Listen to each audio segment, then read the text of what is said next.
I didn't expect that night to feel dangerous. Honestly, when I got the text from my friend Colin, inviting me to a small Halloween gathering at his parents' house, I thought it would be one of those ordinary suburban parties. Music, snacks, a few costumes, a few laughs. I grabbed my coat and told my parents I'd be back before midnight. The streets were quieter than usual. Most of the neighborhood kids were already holed up inside or at other parties. Colin's house wasn't far, maybe a 10-minute walk, but what struck me immediately was the way it sat slightly removed from the other homes on the edge of a short cul-de-sac. The streetlights ended just before his driveway, leaving a stretch of shadow that made the property seem almost like an island. Colin's house was old, but meticulously maintained, with dark wood siding and a wraparound porch that had orange string lights dangling from the eaves. The music thumped inside, faintly vibrating through the floorboards of the porch as I stepped onto the gravel. Inside, the air smelled like a mix of cider and perfume, with just a faint tinge of cigarette smoke from earlier in the evening. Most of the crowd were older high school students, but a few younger ones lingered near the kitchen, awkwardly sipping soda. I found Colin near the back door, holding a red cup and laughing at something someone said. I didn't stay long at the party. After a couple of hours, the novelty wore off. Most of the people I knew were either drunk or arguing over video games, and the conversation had started to feel flat. My friends Terry and Nina were already planning to catch rides elsewhere.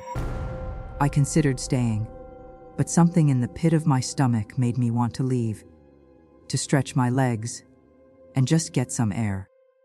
That way, Colin said when I mentioned leaving, cut through the woods behind my yard. Saves you a few blocks from walking along the main road. I hesitated, glancing at the thick line of trees that bordered his backyard. The shadows pressed close, leaving a black wall behind the fence. I don't know, I said.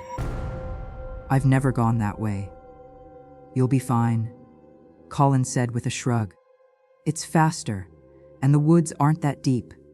Just stay on the path. I nodded and stepped into the darkness. My phone's flashlight cut a narrow beam through the undergrowth, illuminating damp leaves and twisted roots that threatened to trip me. The music from the party faded quickly behind me, leaving only the crunch of my shoes and the whisper of branches brushing against each other. After a few minutes, I noticed the sound, a soft, deliberate crunch, almost in rhythm with my own steps. At first, I thought it was an animal, maybe a raccoon, or a stray dog moving in the underbrush. I slowed, listening, but the steps stopped when I did. The woods seemed unnervingly silent after that.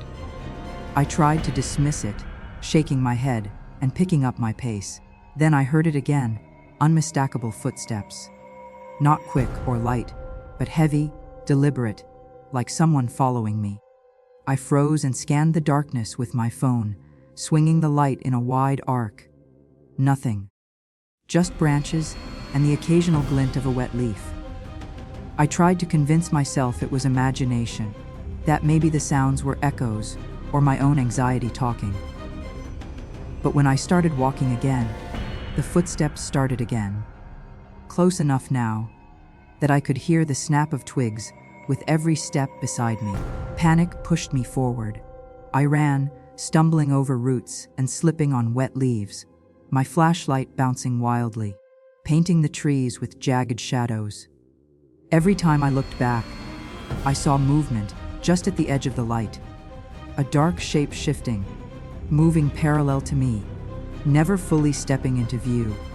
Finally, the path ended abruptly, opening onto a small clearing at the back of a neighbor's yard. I bolted across it, hands scraping against fences, and finally reached a porch light. I banged on the door, shouting for help. A man appeared, an older neighbor, startled and concerned. I gasped out a quick explanation, pointing back toward the woods.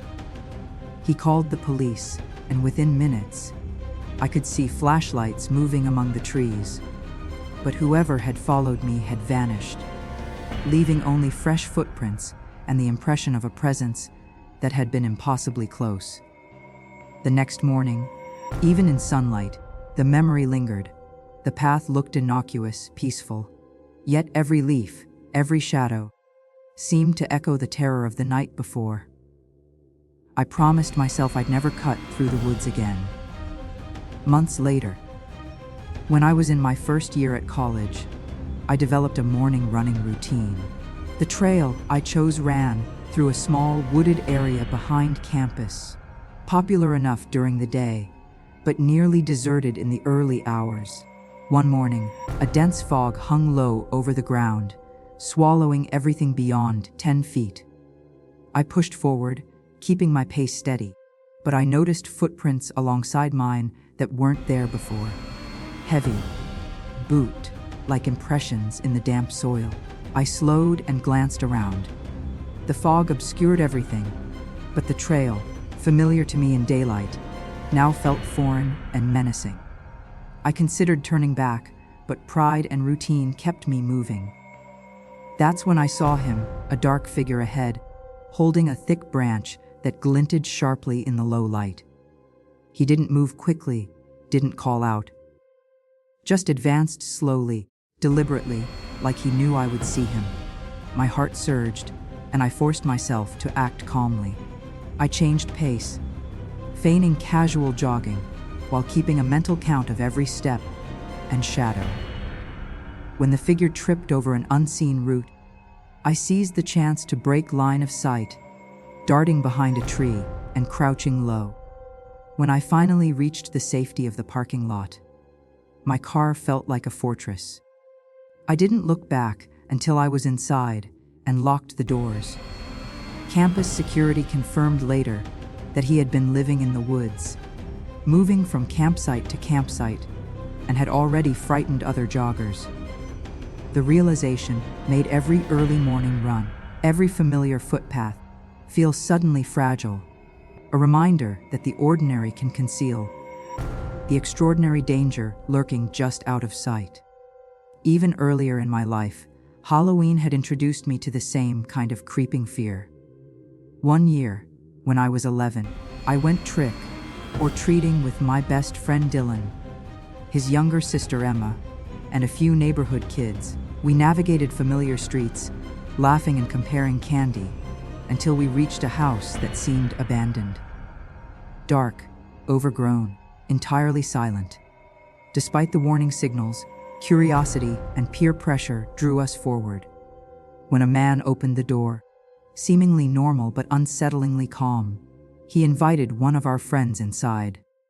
The rest of us panicked, screaming and running for help, heart hammering in our chests.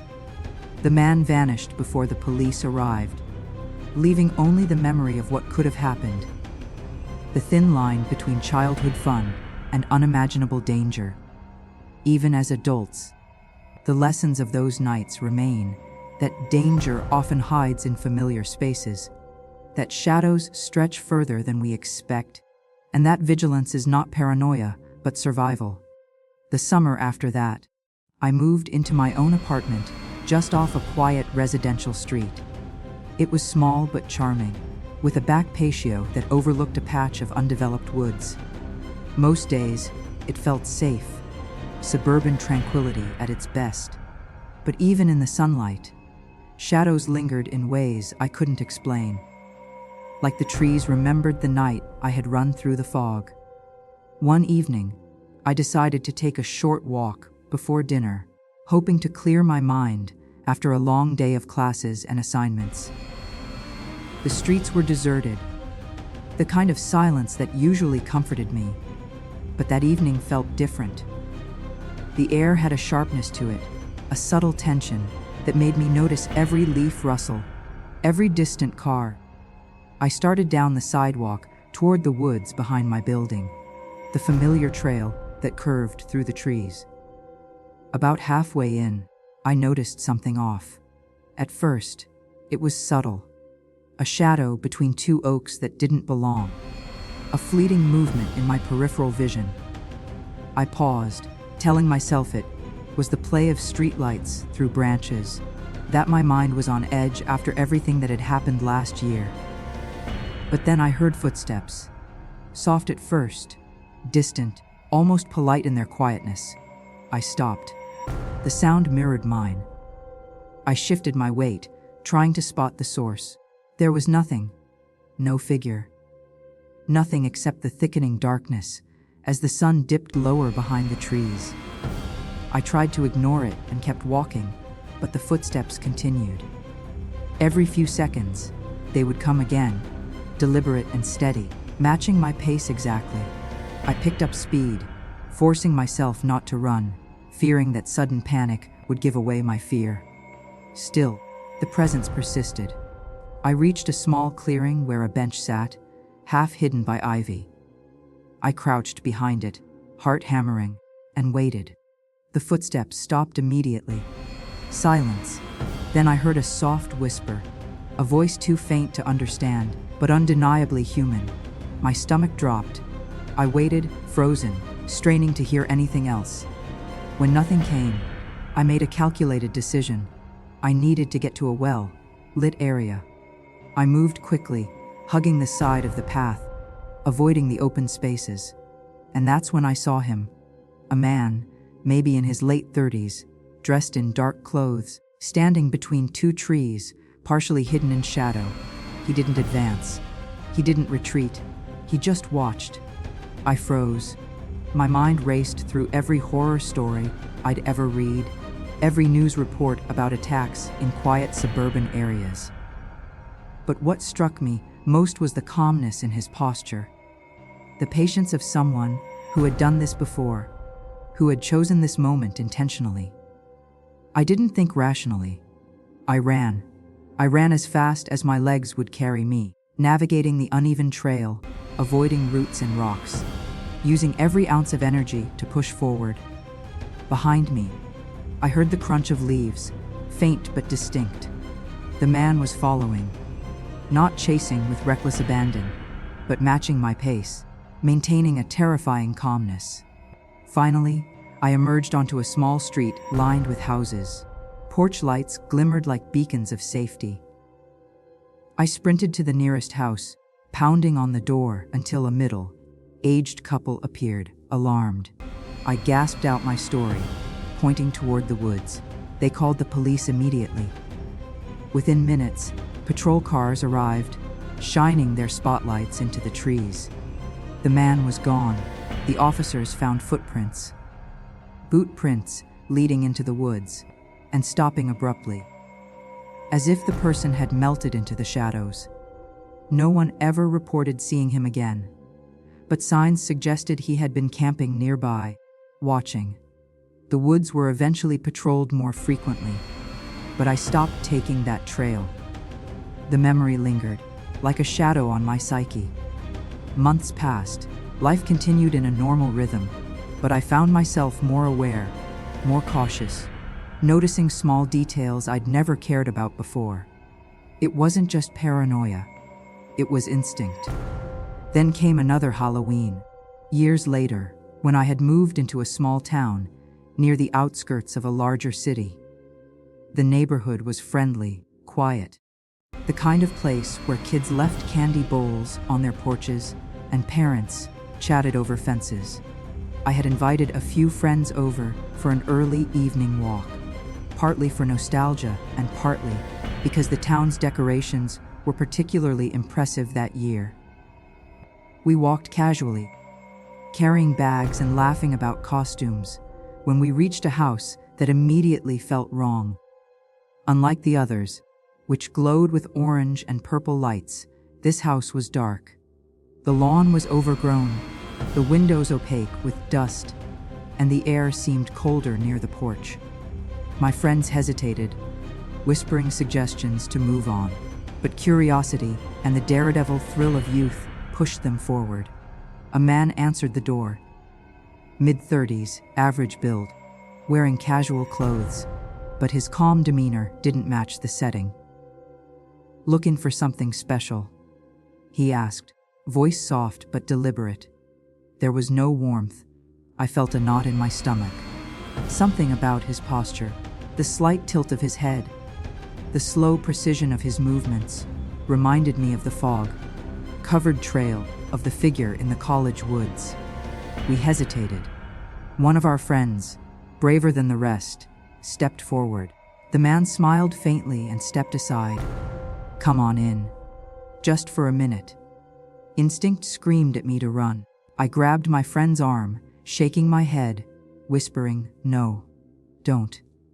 But peer pressure, fear of embarrassment, kept him moving. Once he stepped inside, the door clicked shut. Silence. My heart pounded in my chest. We ran, yelling, across the street, down the sidewalks. My mind replayed every moment, every subtle signal I had ignored, every brush with ordinary spaces that hid extraordinary danger. We reached a neighbor's yard, where an older man emerged, flashlight in hand. He radioed the police. By the time they arrived, the man and the house were gone, abandoned, as if erased from existence. Years later, driving past that neighborhood, I'd still take the long road, avoiding that street entirely.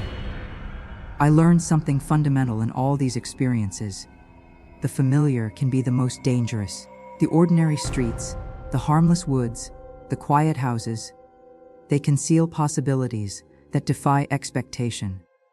And once you've glimpsed that, there's no going back. After that Halloween, I thought I had learned my lesson. I stayed away from unfamiliar woods, dark streets, and houses that gave off the wrong kind of energy. But life has a way of forcing lessons back into your path.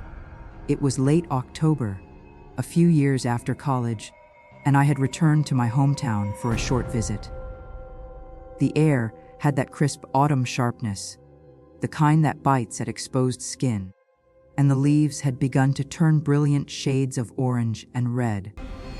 I wanted a quiet night walk, just to stretch my legs after a long drive, and a few hours of sitting in the car. I chose a trail I remembered from childhood, a path that cut through a small patch of woods, short but scenic, connecting a quiet residential street to the main road. The sun had dipped below the horizon by the time I started, leaving only the faint glow of streetlights at either end. At first, it felt peaceful, even comforting, a stark contrast to the earlier memories that haunted me. But as soon as I stepped under the tree canopy, I felt the familiar tension return, that prickling sense that I was being observed, watched by unseen eyes. I tried to push it aside, rationalizing that I was overthinking, that it was only the wind or the sound of dry leaves. But then I noticed it. Footprints alongside mine, too large, too heavy, and too deliberate to belong to anyone I knew. I froze. My breath caught in my throat. My phone's flashlight was tucked into my pocket. I didn't want to pull it out yet, didn't want to announce my presence. I shifted slightly, listening, straining my ears for the crunch of leaves, the subtle snap of a twig. It came, slow, methodical footsteps, keeping pace with mine, just a step or two behind. The rational part of me screamed to turn back, to retrace my steps and run straight to safety. But another part, the one that had survived before by keeping calm and calculating, told me to stay steady, to observe. My body tensed, every nerve alert. I kept moving forward, careful not to let my fear betray me. The fog began to roll in, thickening the air and reducing visibility to a mere 10 feet. I could see a faint figure now, a shadow, humanoid, but impossible to read in the gray mist. My pulse spiked. The figure stopped, as if testing me, gouging my reaction. Then, with a deliberate calm, it took a single step forward, branch in hand, held loosely but with intent. I remembered the lessons from the past. The foggy college trail, the dark woods behind my apartment, The abandoned house at Halloween. Each encounter had taught me to move deliberately, to blend fear with strategy. I slowed my breathing, tried to appear casual, and began to veer toward a thicker cluster of trees on the edge of the trail. The figure followed, silent except for the soft thump of footsteps against damp earth. I spotted a break in the tree line ahead, a clearing that led to a quiet street. If I could reach it without attracting attention, I might finally escape. I adjusted my path, circling low branches and weaving through thick underbrush, dragging a fallen limb behind me to obscure my footprints. The shadow followed, predictable in its patience, unwavering in its determination. As I neared the clearing, I tripped on a root, stumbling hard and scraping my palms. Pain shot through me, but I didn't stop.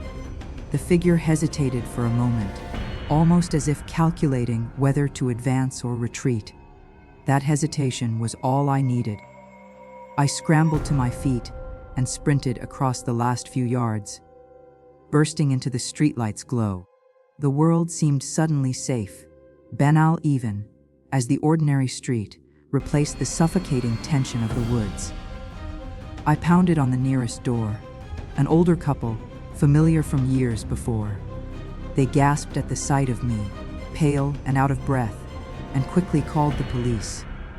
As the patrol cars arrived, lights flashing and sirens low, the shadowy figure melted back into the woods, leaving no trace except footprints fading into the undergrowth. That night, and many nights after, I lay awake thinking about the pattern. Danger wasn't always dramatic, wasn't always immediate. It hid in ordinary spaces, lurking behind the mundane, the quiet streets, the abandoned houses, the fog-covered trails, the seemingly safe woods behind a friend's yard. And it followed the predictable, yet invisible rules. Timing, patience, observation. It didn't need to attack every time. Its mere presence was enough to teach fear, to imprint the lesson of vigilance and survival deep into the mind. Life continued, but I was different. I checked locks, avoided isolated paths, and learned to read the subtle cues of my environment. I began to see patterns where others saw nothing. A flickering light in a window, a shadow moving too deliberately, footprints in damp soil. These became signals, not coincidences. Even years later, I still revisit those experiences in my mind. The Halloween party, the college trail, the abandoned house, and the familiar woods in my hometown, all connected, forming a tapestry of caution and awareness. I tell myself that I am lucky, that intuition and quick thinking saved me more than once. But the truth is deeper. The ordinary conceals the extraordinary, and safety is never guaranteed. These lessons are not paranoia, they are survival.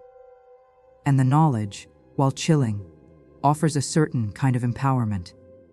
You cannot always predict the darkness, but you can learn to recognize it, respect it, and navigate it with awareness.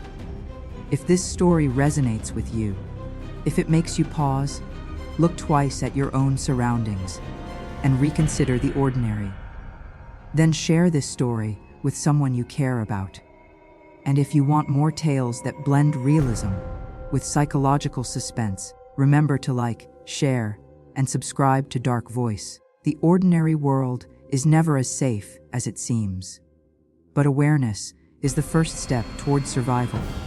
Even after returning to the city and resuming my normal routine, I found that the experiences of the past, the woods behind my friend's house, the foggy college trail, and the unsettling Halloween night, had left a lasting imprint.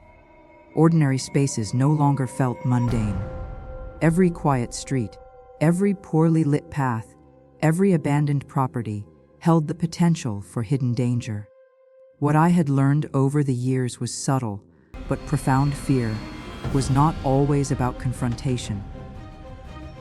Fear was the knowledge that the world often hid things we didn't want to see, that ordinary people could be extraordinary in their menace, and that awareness was the first line of defense. It was mid-autumn, the season that seemed to summon memory as much as it summoned leaves. I had gone for a jog on a trail in the city park, a place I had run countless times, familiar and safe in daylight.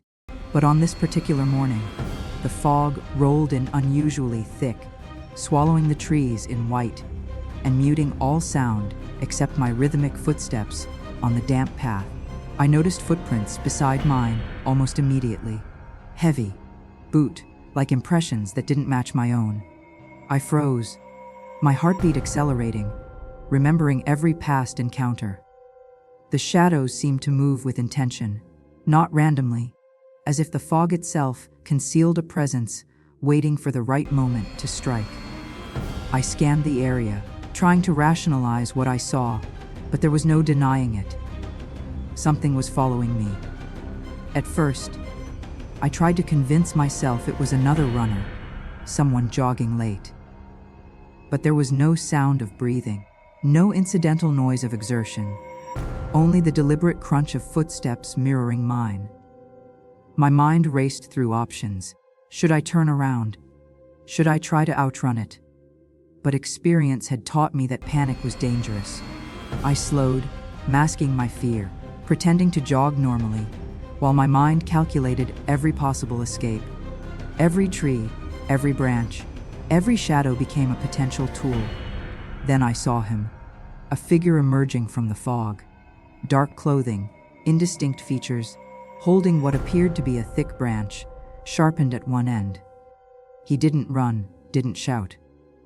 He simply observed, stepping forward deliberately, testing me, gauging my reaction. My body reacted instinctively. I ducked behind a large tree, crouching low, dragging a fallen branch across the trail to obscure my movements. The figure stumbled slightly over the debris, a brief hesitation that felt like eternity. I seized the moment and bolted, navigating the uneven trail, avoiding roots, weaving between trees. Every snap of a twig behind me was a pulse of adrenaline, reminding me that ordinary places often hide extraordinary threats. I emerged finally onto a street lined with houses, porch lights flickering in soft orange tones, their warmth a sharp contrast to the fog, choked woods. I sprinted to a neighbor's door, pounding until an older man appeared, flashlight in hand. He listened, alarmed, and immediately called the police. Within minutes, patrol cars swarmed the trail, but the figure had vanished. His presence lingered only in the impression he had left deliberate, patient, and terrifyingly calm. That night, lying awake in my apartment, I reflected on everything that had happened in my life. The common thread was clear. Danger often hides in spaces we think we know. The woods behind a friend's house, the college trail, the abandoned Halloween house, even a familiar city park. Each location carried its own shadows, each encounter its own lesson. The ordinary is never as safe as it seems. Shadows stretch further than we perceive, and what we dismiss as coincidence may in fact be design, intention, or observation. I began to see the subtle signs everywhere. A window slightly ajar, a shadow that moved differently from the wind, footprints in unlikely places. They were reminders, not just of what could happen, but of what had almost happened. Awareness became both shield and burden. I could never be careless again. In a way, these experiences taught me more than fear ever could. They taught me patience, calculation, and respect for the unseen. They taught me that vigilance is not paranoia, but necessity. And perhaps most importantly, they taught me that survival is often a matter of noticing what others miss, of acting when the ordinary signals danger, and of trusting one's instincts, even when the world seems calm. Now, when I drive past old neighborhoods, abandoned houses, or fog-draped trails, I do so with awareness. I carry no weapons, but I carry the lessons of years. An intuition honed by experience, a caution born of understanding. And I tell these stories not to frighten, but to remind. To remind that the world is filled with ordinary spaces that can conceal extraordinary threats, that vigilance is survival, and that sometimes the shadows are closer than you think.